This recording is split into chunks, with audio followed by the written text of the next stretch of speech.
Kegiatan ini merupakan bagian dari riset kerjasama antara Universitas Brawijaya dengan Majelis Permusyawaratan Rakyat Republik Indonesia untuk melihat bagaimana harmonisasi dan sinkronisasi perencanaan pembangunan nasional, kemudian perencanaan pembangunan provinsi, dan perencanaan pembangunan kabupaten kota dalam bidang supremasi hukum, tata kelola, dan kepemimpinan Indonesia.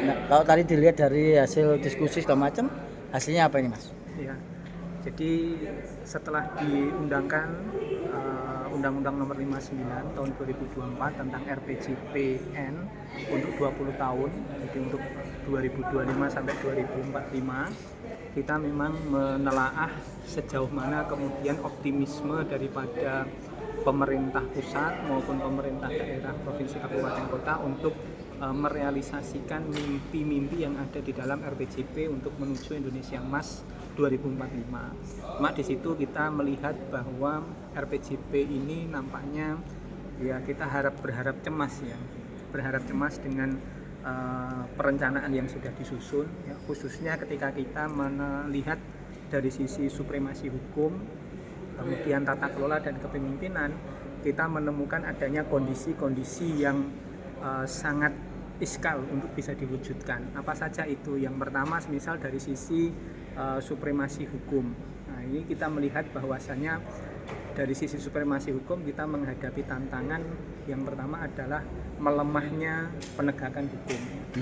Nah, di satu sisi kita bercita-cita ingin mewujudkan supremasi hukum, ya, tapi di sisi lain praktik dan realitanya kita menghadapi kondisi melemahnya penegakan hukum oleh aparatur penegak hukum.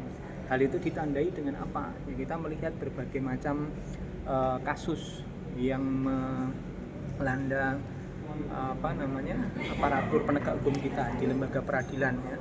Kita digemparkan dengan adanya penemuan di kasus mafia peradilan. Ya. Nah, ini yang kemudian menunjukkan adanya satu kondisi yang inkonsisten.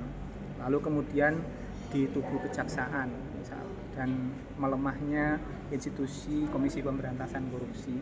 Nah, jadi ibaratnya hal-hal yang kemudian ingin dicapai di dalam perencanaan pembangunan ini praktek di lapangan itu berbanding 180 derajat. Nah, sehingga situasi dan kondisi ini tentu RPJPN ini nantinya hanya akan sebatas angan-angan saja, hanya akan sebatas menjadi mimpi-mimpi indah saja untuk menunjukkan Indonesia Emas di tahun 2045. Apa yang harus dilakukan, Mas, untuk RPJM ini supaya tidak menjadi mimpi saja tapi menjadi hal yang bisa diwujudkan? Tentu yang pertama adalah adanya komitmen dari pemerintah pusat, kemudian pemerintah provinsi dan kabupaten kota. Artinya kelemahan kita selama ini adalah perencanaan ini diberlakukan secara global pada seluruh pemerintahan daerah. Nah, hasil daripada diskusi ini tadi melahirkan adanya satu konsep bahwa ke depan itu perencanaan itu tidak kemudian diberlakukan secara global, secara nasional, mulai dari bayangkan dari di Jawa saja, semisal di Jawa Timur saja tadi, semisal kompleksitasnya sudah sedemikian besar, apalagi ini diterapkan di seluruh wilayah Indonesia. Kita tidak membayangkan bagaimana situasi di Papua, kemudian di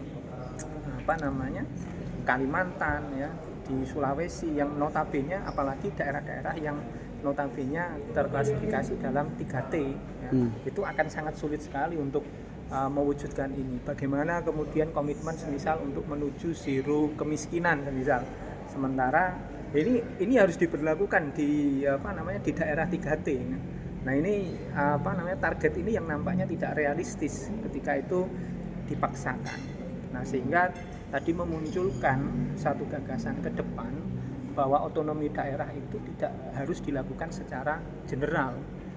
Ini bisa saja nanti diklasterisasi pelaksanaan pemerintahan daerahnya. Pemerintahan daerah yang mampu tentu akan berbeda dengan pemerintahan daerah yang kurang mampu dan pemerintahan daerah yang tidak mampu. Karena masing-masing daerah ini tentu kebijakan fiskal keuangannya berbeda-beda.